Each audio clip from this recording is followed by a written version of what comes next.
Welcome to a brand new podcast called Borough Briggs Beat, and this is going to be the official podcast of Elgin City Football Club. Over the course of the season, we'll take you behind the scenes at Borough Briggs and talk to some of the people who make the club tick.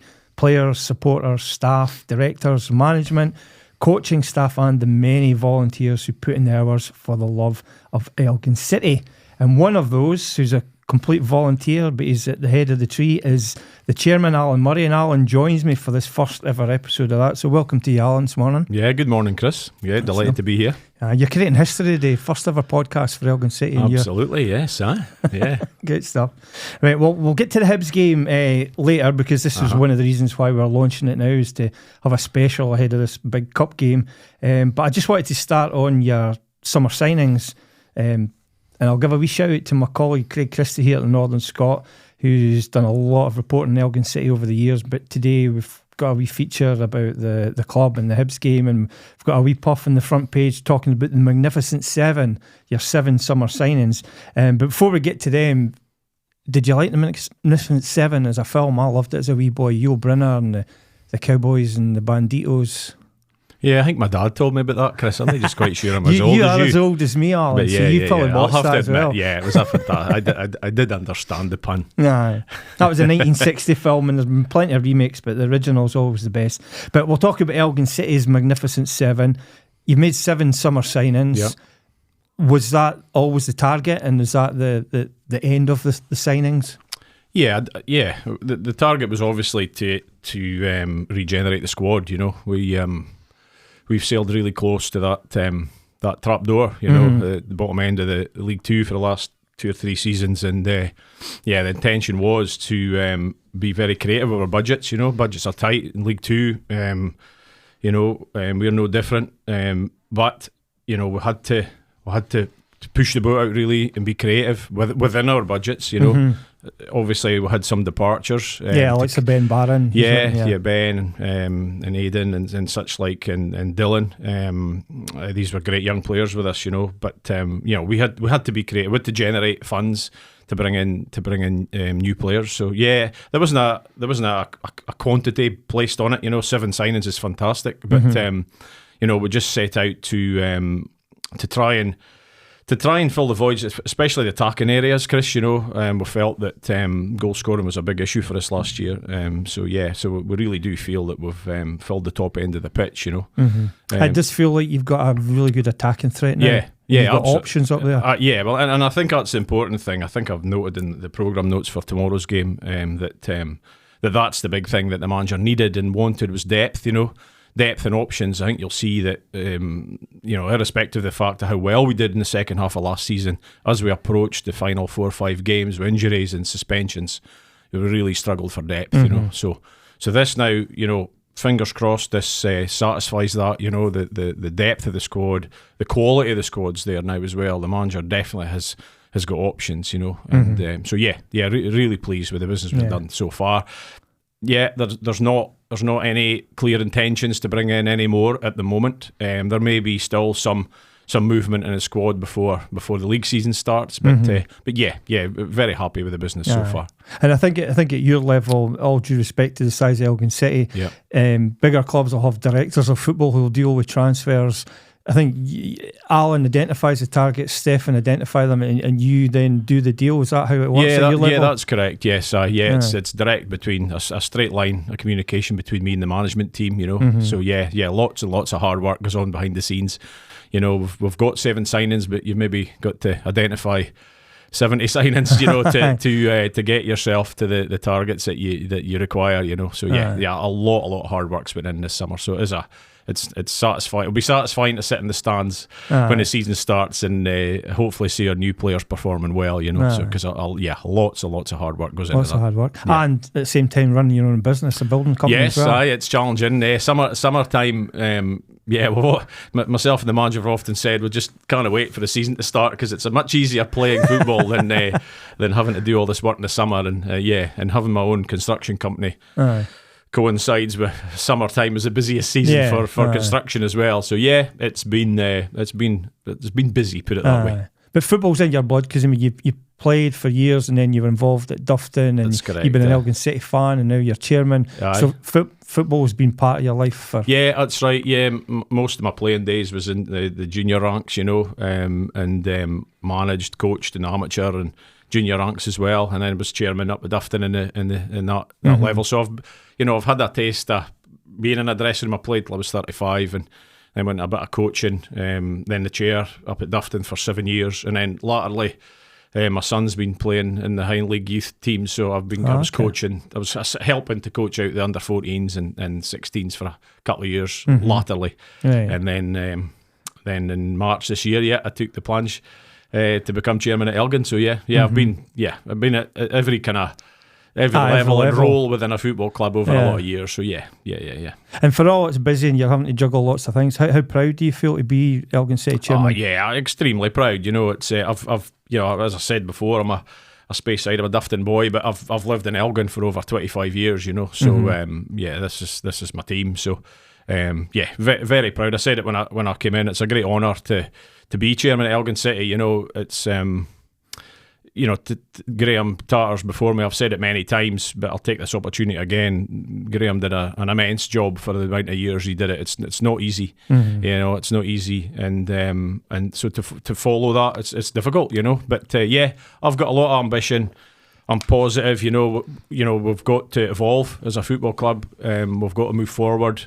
Since the pyramid has came in, that's changed the dynamics completely for League Two clubs. We've seen many sort of custodians of Scottish League football dropping out of the fourth tier and into the pyramid structure, and it's a struggle to come back up.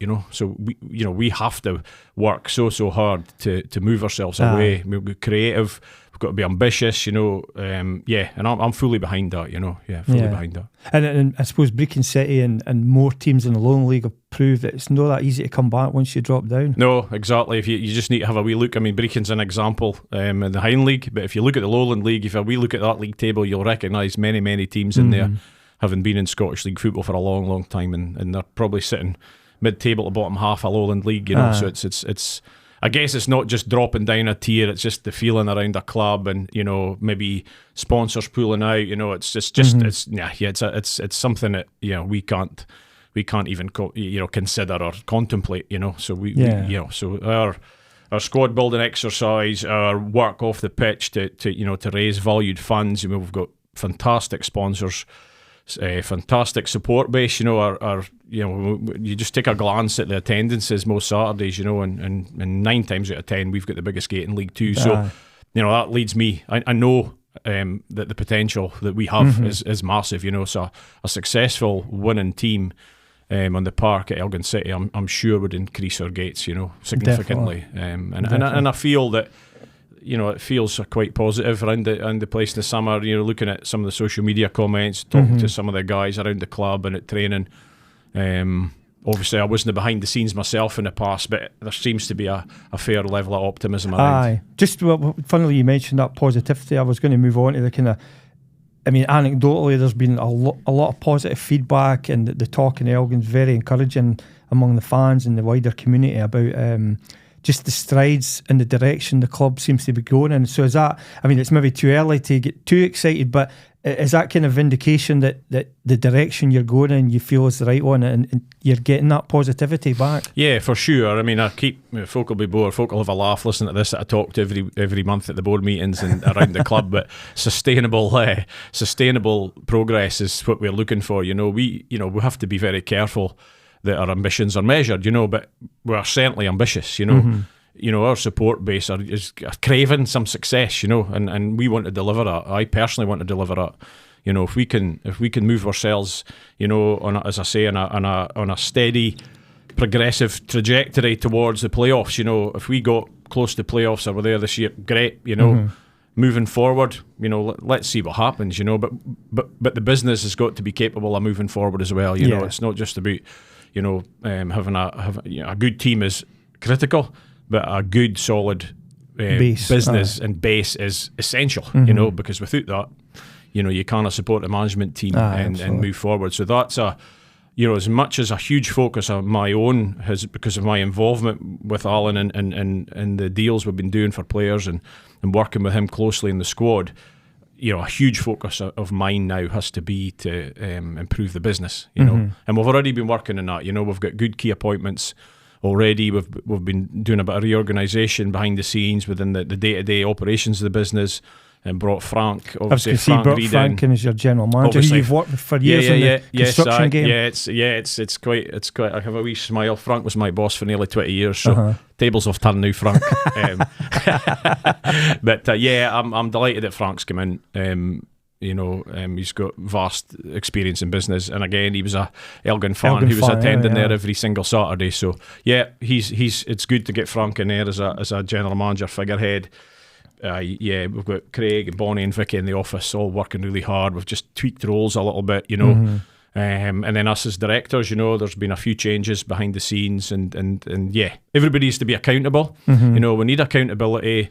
We need good compliance within our business. You know, the club licence has brought a level of compliance to the lower end of Scottish football that was a wee bit alien to lots of clubs in the past. We've had our bronze licence for a couple of years now, and that demands compliance. You know, there's an awful lot of work goes in just to be here, just to compete. You know? And once you get to that level, you have to sustain it. You can't just reach that level and then sit back on your laurels. No, definitely not.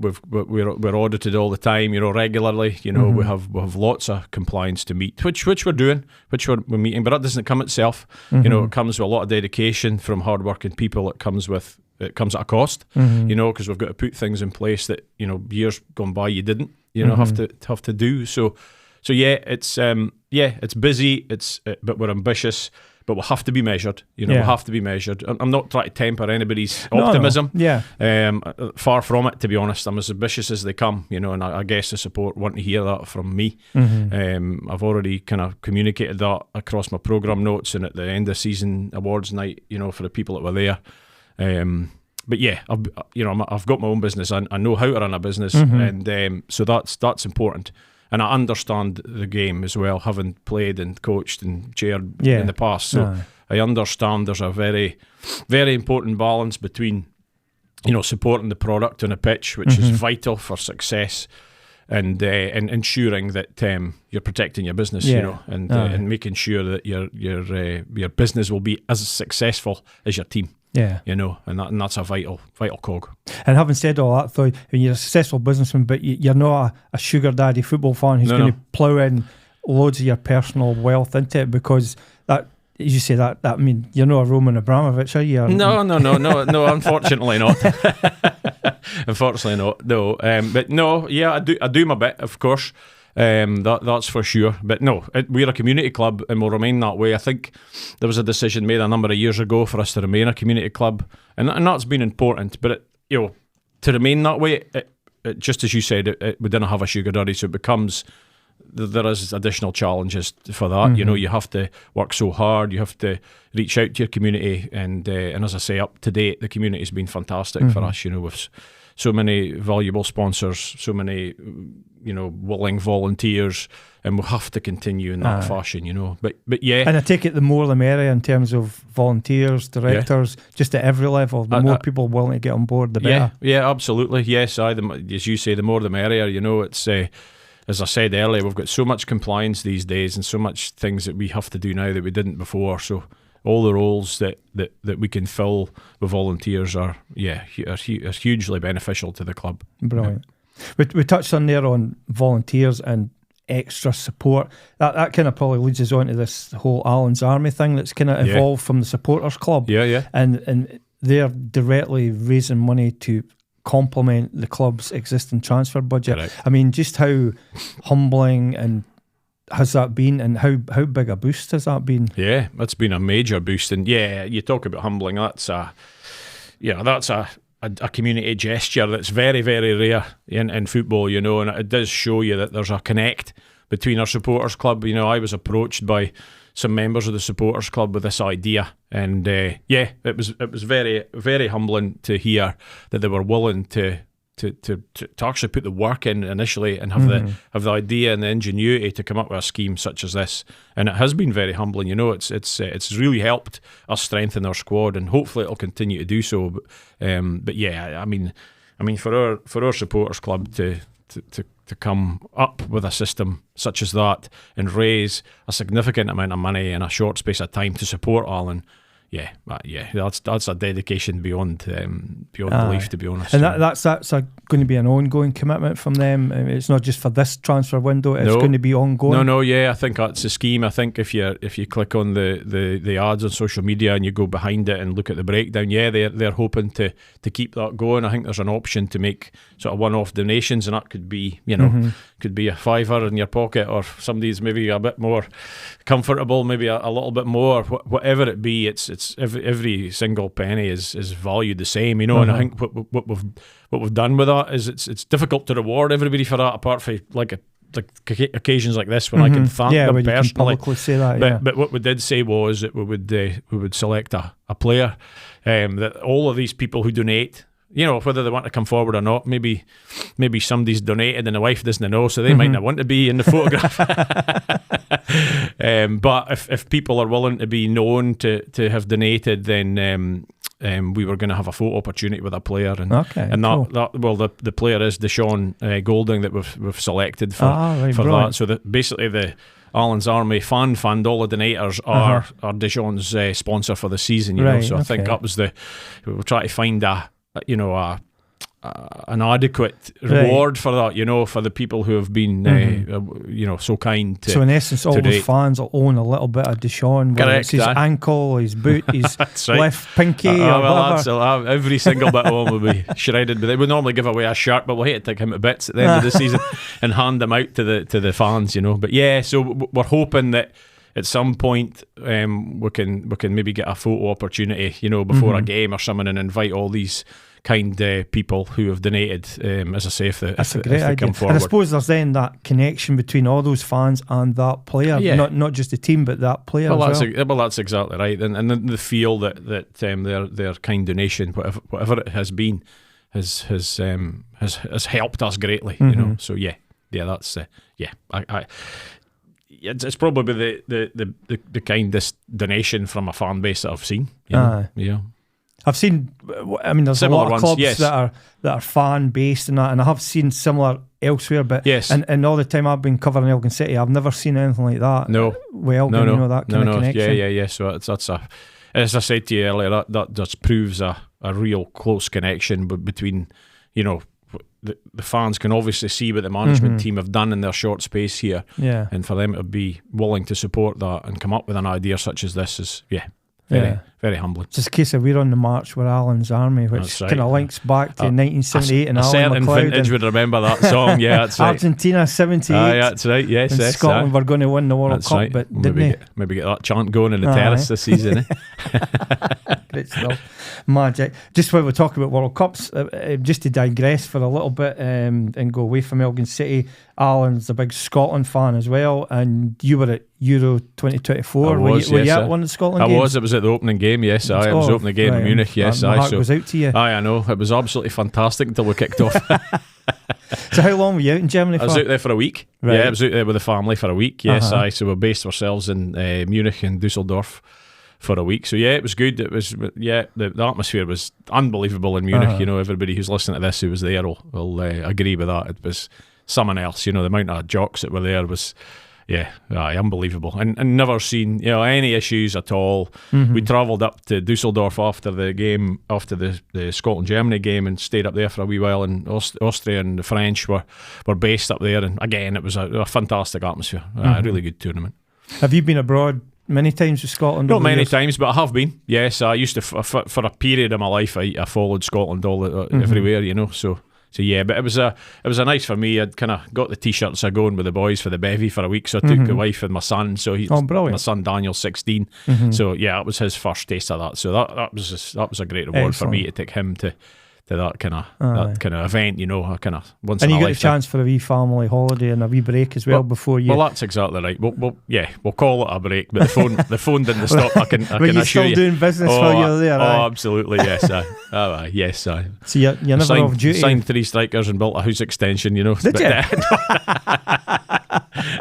Yes. So no, never off duty. Never off duty. Great stuff. Obviously Scotland are long gone history now when it comes to Euro 24. It was pretty disappointing. Seems like a long time ago, doesn't it? It does. We all got hopeful and excited again, didn't we? Yeah. They all kind of fell apart. Absolutely, yeah. I mean, the second two games were really close. I guess the disappointment is we just didn't seem to come out and attack, I just seemed to think the Hungary and Switzerland game there was really nothing in the two games, but I suppose that's the biggest disappointment. The Germany game, we can kind of put that to one side, I think. But the other two games, just a bit of negativity and maybe not just a confidence to push forward, and attack them. I think if we maybe done that, we might have qualified. Yeah. And the final on Sunday, Spain-England, how do you see that going? I know how I hope it goes, but I better watch. There's a lot of You've got a lot of English boys in your team, so well, that's why I didn't say it. Dejan being one of them. I don't. I mean, getting there's been a lot of criticism of Gareth Southgate, but he's got them to a final. He has, by hook or by crook. A lot of late goals and a lot of dramatic events. But he's got them to a final, and I guess he's been really successful. If you look back the England managers, I don't know why I'm talking about England in an Elgin City podcast, but Mona Spain. Right, well, moving quickly on, we'll get back to Elgin City. The action starts on Saturday. That's tomorrow. Hibs in town for the Premier Sports Cup, first group match, first big test against the Edinburgh side, Premiership club, who I think have been abroad pre-season.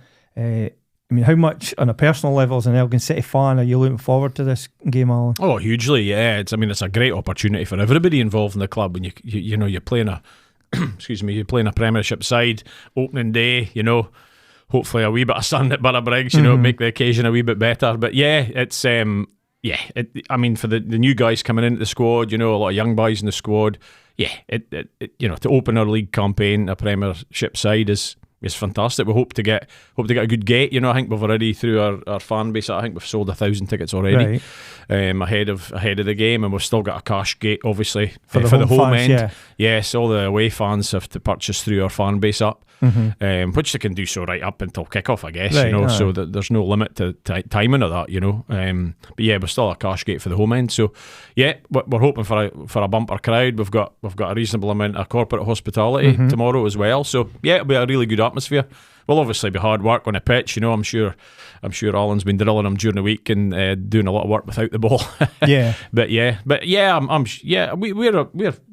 We're hopeful. I guess we're in good shape. I said we're in better shape this summer, I think we have been for maybe 2 or 3. So we hope to give a really good account of ourselves. It's a tough group, The Hibs is a nice occasion to start from, but we've got Kelty obviously on Tuesday night at Barra-Briggs, and then we'll go to our neighbours Peterhead the following Saturday and away to Queen's Park on the Tuesday night. So it's a tough group, But although Allan's been, I was talking to Allan last night at training Thursday night, and he's been quite public about wanting his team to be brave on and off the ball. Absolutely. And not just look to contain Hibs, but to actually have a go at Hibs. Do you think that's the best policy? I think so, within reason, I guess, against somebody like Hibs, but I think, you're right, Allan's ethos is that, I think maybe for a wee while we have been trying not to be beaten or trying to defend but Allan wants to be in the front foot, hence a lot of those signings we talked about. We've got Dylan and Dejan and Sarge and Rusty and these guys, in those front areas as a front four now. We'll hopefully be a potent attack, and as I said earlier, that's where we want to be this season. Lack of goals was a real problem for us last year. And so rather than just going out to kind of sit on a lead or sit on a point or something, Allan really wants to be in the front foot, So, but I'm sure, Allan's experienced manager. I'm sure he won't be too gung ho tomorrow. Measured. But counter-attacking football. Totally right. But yes, I'm sure we're going to be a front foot side this season. Play with a lot of intensity. I think a lot of the squad have commented already on the level of Allan and Steph's training sessions. Their intensity levels are really high. So, and that was rewarded in the second half of the season. We got our just rewards for that. Kept the club up. That was the first priority, and now the focus is switching to. That's right. Aiming for playoffs. Absolutely, Allan showed his intent with the way he wanted to play towards the second half of last season. But now, as I said earlier, he's pleased that he's got the depth and the options now, and the potent attack, to try and carry through his plans. Although even as it stands, I don't know if you're a betting man, but most of the bookies have got Elgin pegged to finish 8th. But I suppose that is based on last season performances. I think Stranraer and Edinburgh City are the only two teams that they're predicting at the moment we'll finish below Elgin, but do you think team could quietly surprise a lot of people? Yeah, I think yeah, we'll hope so. Yeah, absolutely. I think a lot of teams have strengthened. You know, I mean, Clyde obviously were perilously close until Ian McCall came in.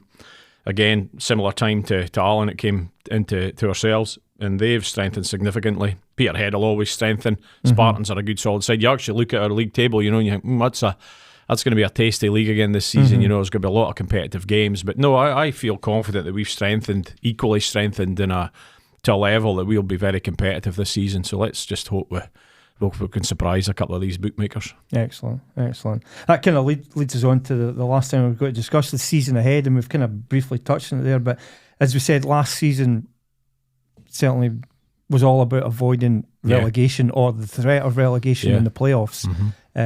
Stranraer ended up finishing bottom, and they managed to keep their status through the playoffs, beating East Kilbride. I know Allan and a lot of the players are already publicly saying, well, we've got to aim for the playoffs. I mean, is that the minimum the club should be aiming for? Because it's been 2 playoffs in the guts of 25 years. So would you say the club's underachieved in that terms over the last quarter of a century? Yeah, I guess for a quarter of a century, when you say it that way, it's a long time, isn't it? 25 years sounded a bit better. But I get, well, whether it's underachievement or whether it was where the club, were happy to be in League Two, I'm unsure. I was a fan most of that time.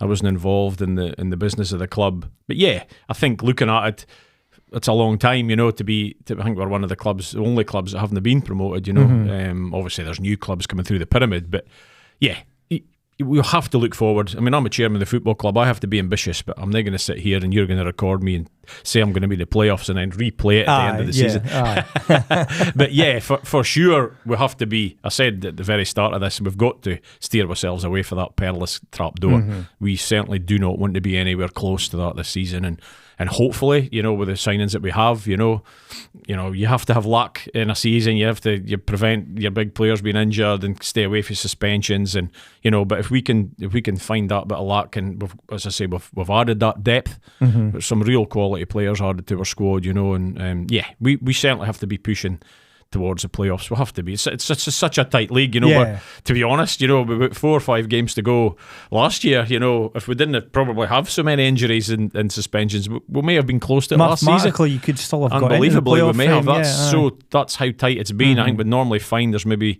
2-3 clubs towards the bottom and maybe another 2-3 towards the top, and then the middle part of the league is always so tight, So It's difficult in the summer, we have to see, we've got to look at the opponents we've got and just see how much they've strengthened. League Two is traditionally, it's very difficult to predict every season. There's normally a different sort of set of teams that have, maybe had a bit of investment, which is sometimes short term, and that's what I said earlier about being sustainable and growing. It's okay having maybe a big cash injection and then cash, it's like and then they've pulled away for that again. That's no use to us, We have to grow organically, and so yeah, I know I'm digressing and I'm not answering your question, so hopefully I've politically steered away for a prediction. I'm not trying to pin you down to an answer, but as long as the club's competing and doing well, definitely. Good stuff.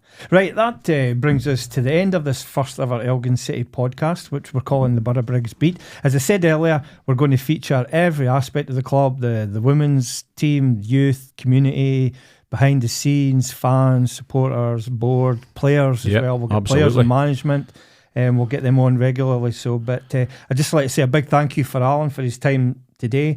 Tune in again, and also like to thank Ryan, our host here at the Lossy Lighthouse Podcast Studio. For all your podcast needs, come to Ryan. He's the top man. So thanks for listening, and we'll see you again soon.